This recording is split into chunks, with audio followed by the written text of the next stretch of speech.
I would like to talk to you about drugs. And I know, I already sound like a middle school health teacher, but unfortunately, America is now in the midst of a new drug crisis, and it seems that no one is safe from it.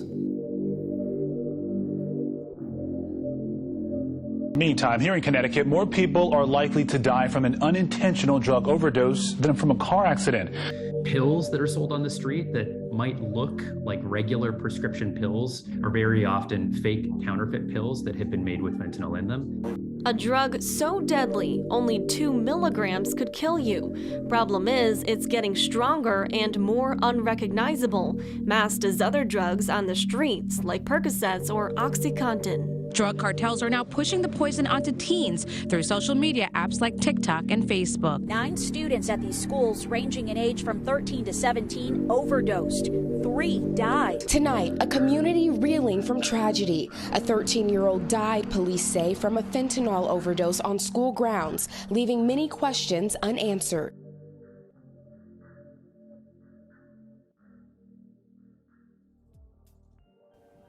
As teenagers, our lives are filled with challenges, but there is one crisis that is silently destroying lives, families, communities, and dreams: opioid abuse.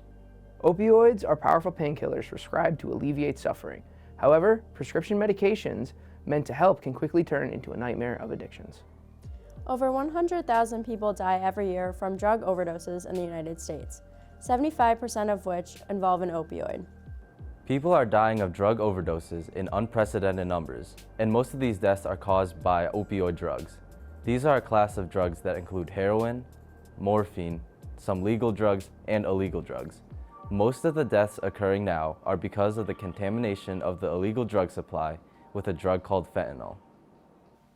Fentanyl is a highly potent synthetic opioid. It is at least 50 times more potent than heroin and 100 times more potent than morphine. It is commonly mixed with drugs like heroin, cocaine, and methamphetamine, and made into pills that are made to resemble other prescription opioids. Fentanyl-laced drugs are extremely dangerous, and many people may be unaware that their drugs are laced with fentanyl. Opioid abuse is closely linked to mental health issues. Individuals suffering from conditions like depression or anxiety may be more prone to misuse opioids as a form of self-medication. But there's hope. Recovery is possible and help is available.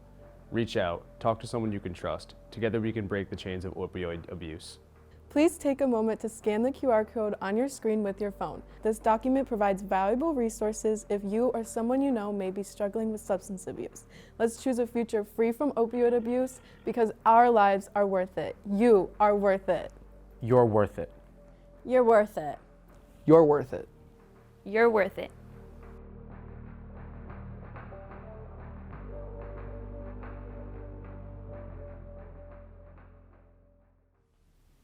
I'd like to take this opportunity to talk to you about the opioid crisis in our community.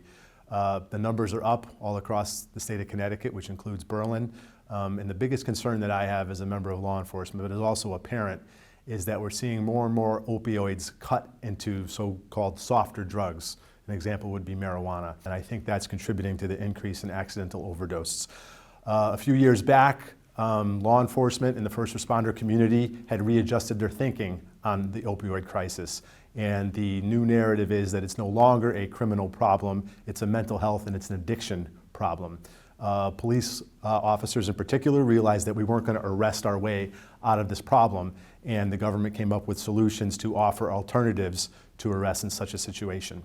I think the biggest thing to be educated on for the general public here in our Berlin community is the Good Samaritan laws.